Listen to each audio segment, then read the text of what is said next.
So based on what you said about community policing using Agboahim as a case study, in what way do you think they need assistance? You see, ordinarily, if the government are up to their standard, by now, those young men should be employed. Unfortunately, we are in the wrong side of the world where things that matters does not matter.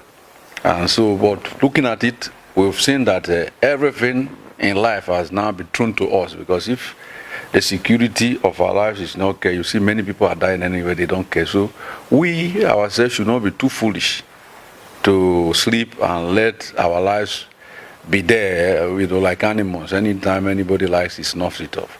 But rather, if we look at these boys' willing and dedication, we ought to at least organize a system that can help us to help ourselves, but at least contributing something that will give them interest and give them the dedication that will make them move better than they are doing. And if presently they are doing very well, and just enhance them.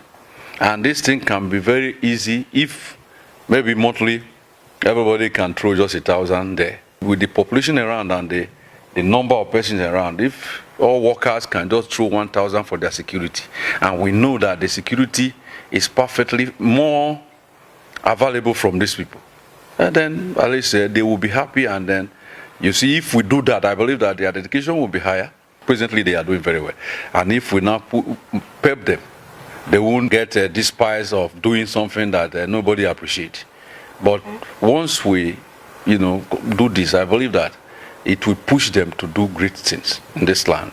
Because as far as the government sector is concerned, call any other officer, it will be the question he will ask you about money, about things. Before you finish answering the question, the robbers has finished their work or the criminals has finished their duties. But these ones respond immediately. And so we should not be foolish to let them be.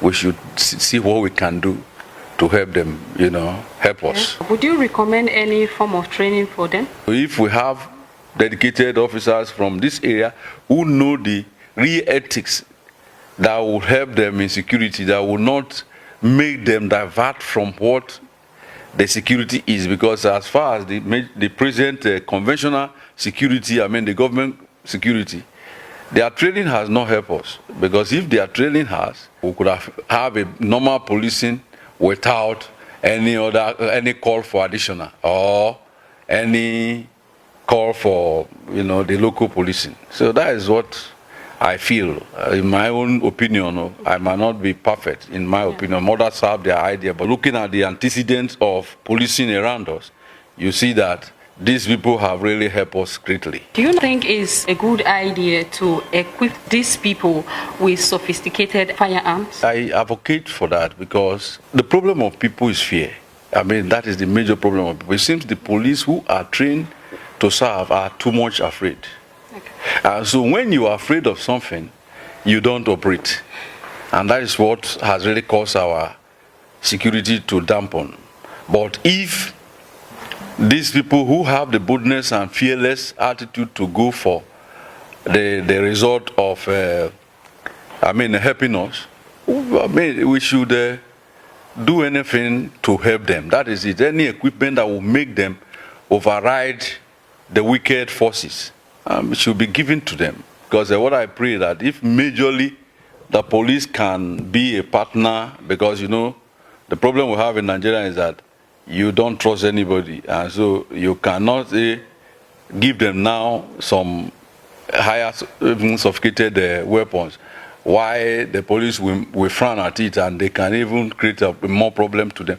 But if the police can work with them, seeing that their boldness is available, also it will give the everybody that is interested in security a winning, desire, because it will be a win-win thing. But unfortunately in Nigeria, sometimes when you see people acting well, the jealousy comes in, because which need not to be. Because when you see people who are not developed, when you see another person complimenting you, you see him as a competitor instead of a complimenting agent or person.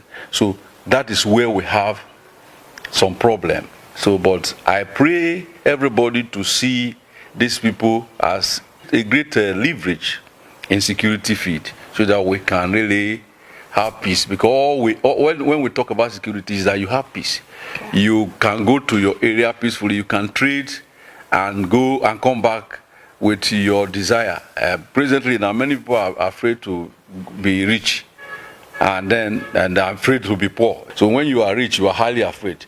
When you are poor, you are also highly afraid, because the poverty can really belittle you in many fields. So you don't know what to do again because of insecurity, which ought not to be. Everybody ought to strive for better things so that it will influence the generation, the society generally. But then the insecurity is telling so much on the environment, on Nigerians. While you were commending this Agbogaihio group, you suggested that a contribution should be made to aid this group. Yeah. Okay, should they open an account for them? No, we outrightly, if we want to do a better thing, we can build a system that would run and manage the account for them. If that is the case, sometimes most of them might not be highly knowledgeable about management. They might be interested in security. Sometimes why many people are limited is that if you give them anything today, they don't even know what to do with it. They get wild, or do anything, and tomorrow they start crying again. But it will school them to understand that any little thing given to you, you can build the system, build the security, build assurance of a family. And when the people know that this thing is available to them, knowing that when you now go securing your people, the appreciation can build your family, send your children to school, keep you secured and protected, they will do it with all their passion. It will now become a business. And so we can draw it into that field where it can now become productive to the environment. And you see that the security of the land will be wonderful, because people will not be afraid to come to their home again. I know many families who were in abroad. They come with their family before, but presently they don't. Sometimes if they run in individually, and before you know it, they're out because of the insecurity around, which ought not to be. Because nobody can play with security. So if we can understand this and then start thinking well, because the major problem of Nigerians is not knowing what to do first. So the first thing about a life is security. Any other thing is secondary. So if that is the first, then investment should be done onto that area so that we can really have other things. Because I'm a farmer now. If there's a problem at home, I can't go to the farm. It is only when you have peace that you think about farm. So these are the things, and so is every field. We are individuals also now do something to start building our own contribution to see what we can do. Every month they know they have a little thing we are contributing. They will now be willing to do more things, because sometimes if you are working now, maybe if you work 5 years, you start looking at your children, they come up and start crying around you, nothing around. Your interest will go, and those who see you go through that way will not go through that way. But if they see that you went through this way and your contribution was compensated and appreciated, more persons will walk that line, and then we'll be having a good environment where people are willing to serve their community. That is what we are, I will advocate or pray for, so that all our people will now see that it doesn't cost you much to contribute 1,000 a month. If now the population of it casts out through 1,000, especially the workers, all workers now 1,000, then those who have more can do more. Then you see that the lump of the 10 we will be raking for those boys will keep their family better, at least leverage their family and give them a bearing and appreciation of what they are doing. That's what I really think that we can do as a people. Because we shouldn't wait until we are killed or destroyed or our children taken off before we can think of crying. The crying does not bring them, and what price and value can you tag on a life? You can't imagine that, you see. Let me just give example now. When I was earlier younger, I started as a farmer. I used bike to run to farm, a car grammar school side, and not that time. And if I was snuffed out then, will you now think I will come to this level? And so that is what it is. That is why insecurity is not a thing and a talk about. You see some young man now, they kill him or anything happened to him. This man could have been a great man, influence to the society, and then something has. What will be the cause for us? So if we look at those areas, we now contribute money to see that we stop those things and create an environment that will make our society produce great men and women. That is my dream and desire and prayer. What I'm talking now will be criticized. But what I'm talking about is not for everybody. But we have some persons in a society. Jesus said, the first of his words, some fell upon the rock, some fell on the roadside, some fell upon the tongue. Only one over that four fall on the good ground. Pareto said 20% of the people will do what more than 80% of what any society demands. So that's the Pareto law. So if we can use that Pareto law to have 20% of people who can be interested and contribute towards this growth, the joy can be fulfilled. And that is what I'm praying. You can sound this trumpet, sound the trumpet around those who are willing to start. Even if the first month we have 20 people, the things have started. The next month we blow the mark, you have something. You see, start, because everybody can. If you wait for everybody to start it, we can never start. So in everything that is good, only few starts it. So we can have few that want to contribute. You see, like people like us now, sometimes they come here by night. They are roving around, they come around, and sometimes when I see them, I appreciate them. But that is just, you see them, But let us make this a mandatory bearing that we have obligation for them every month. We shouldn't wait for everybody to get in. If we can kickstart something, even if it's 5%, next, before you know it, 10, and then it grows, people will be, because when some people will wait until they meet the problem of insecurity. In the year 2003, they came to my house. Yeah, that's where I was in the school there. And it was just the grace of God that I survived. What happened is just God's grace. At the stage, I climbed the ceiling when they said I should come. I said, no. At the stage when they persist, I said, if you want to shoot, you can shoot. And imagine at that stage, my children were too young. One bullet can maybe, if not for God, turn anybody out, and then all his children become orphans. How do you see what insecurity can do? Then what then can you place as a cause of will now be too much for you to contribute to security? So looking at that, we should do something.